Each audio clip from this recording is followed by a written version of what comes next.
Doctor Bhabha सुप्रसिद्ध वैज्ञानिक होने के साथ साथ संगीत प्रेमी तो थे ही। उन्होंने नृत्य कला एवं चित्रकला में भी बचपन से रुचि ली थी। उन्हें नृत्य कला और चित्रकला का बहुत अधिक ज्ञान था। वह चित्रकला में पारंगत थे। वह संगीत प्रेमी भी थे। भारतीय तथा पाश्चात्य नृत्य देखने में उन्हें समान आनंद आता था। उनके पिता माता ही उन्हें बचपन में चित्र बनाने के लिए प्रोत्साहित किया करते थे। एक बार उन्होंने अपनी गौशाला की गाय और बछड़े का चित्र बनाया। चित्र बहुत ही सुंदर था। लोगों ने उनकी सराहना की। एक प्रसिद्ध चित्रकार ने तो उसे देखकर कहा था, यह बालक एक दिन एक महान कलाकार बनेगा। इस तरह से चित्रकार ने उनकी प्रशंसा में इन शब्दों के लिए कहा था। उसके बाद उन्हें ड्राइंग और चित्रकला की शिक्षा दिलाई गई। बाद में उन्होंने विदेश भ्रमण के समय अनेक कलाकारों से भेंट की और अपनी कला को विकसित भी किया था। इंग्लैंड के एक प्रसिद्ध चित्रकार ने इनकी कला को देखकर उनसे कहा था कि आप चित्रकला को भी अपने जीवन का अंग बनाएं। उनकी कलात्मक रुचि का ही परिणाम है कि ट्राम्बे के अणुशक्ति संस्थान के बगीचे में एवं पौधों की सज्जा सौंदर्यपूर्ण एवं कलापूर्ण दिखाई देती है। टाटा इंस्टीट्यूट की गैलरियों तथा कमरों में सजे चित्र एवं वहाँ के उपवन उनकी वैज्ञानिकता एवं कलात्मकता के सुंदर संगम हैं। इस तरह से वह वैज्ञानिकता के साथ साथ कला के क्षेत्र में भी बहुत अधिक निपुण थे। वह संगीत प्रेमी भी थे। संगीत को भी बहुत अधिक सम्मान देते थे। डॉक्टर भाभा का जीवन अत्यंत सरल एवं उदार था। वे सदा दूसरों को बढ़ावा देते रहते थे और उन्हें भरपूर सहायता भी देते थे।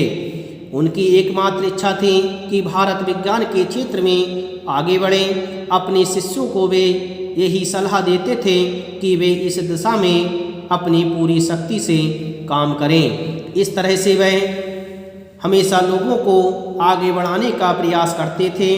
वे अपने शिष्यों को यही सलाह देते रहते थे कि वे एक सही दिशा में पूरी शक्ति के साथ कार्य करें, जिससे उनकी प्रगति हो और देश की भी प्रगति हो। 24 जनवरी 1966 ईस्वी को दुर्भाग्यपूर्ण दिन था।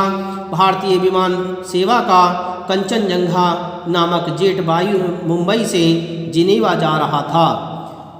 24 जनवरी 1966 ईस्वी को एक ऐसा दुर्भाग्य का दिन था। भारतीय विमान सेवा कंचनजंगा नामक जेट मुंबई से जिनेवा जा रहा था। उस समय उसमें डॉक्टर भाभा को मिलाकर 117 यात्री थे। पश्चिमी यूरोप की सबसे ऊंची चोटी माउंट ब्लैक के ऊपर घना कोहरा छाया था। विमान वहीं टकरा कर नष्ट हो गया और भारतीय विज्ञान जगत का वह जाज्वल्यमान नक्षत्र बुझ गया। भारतीय विज्ञान जगत का जलता हुआ नक्षत्र हमेशा के लिए 26 जनवरी 1966 ईस्वी को बुझ गया। इस तरह से यह अमर सपूत हमेशा के लिए हमसे दूर चला गया। डॉक्टर भाभा की मृत्यु से राष्ट्र को ही नहीं, विश्व को एक महान क्षति पहुंची थी। वे अब नहीं हैं, परंतु उन्होंने विज्ञान जगत को जो अमूल्य भेंट दी है, वह भावी वैज्ञानिकों के मार्गदर्शक के रूप में अमर रहेगी। इस तरह से डॉक्टर भाभा ने विज्ञान जगत में बहुत ही सराहनीय कार्य किए थे, जो हमेशा उनके याद किए जाएंगे।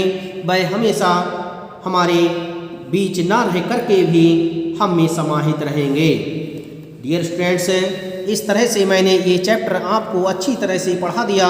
मुझे पूर्ण विश्वास है कि आपने इस चैप्टर को अच्छी तरह से पढ़ा एवं समझा होगा। अब मैं आपको इस चैप्टर की प्रश्नावली हल कराऊंगा, जिसे आप ध्यान से अपनी कॉपी में लिखेंगे।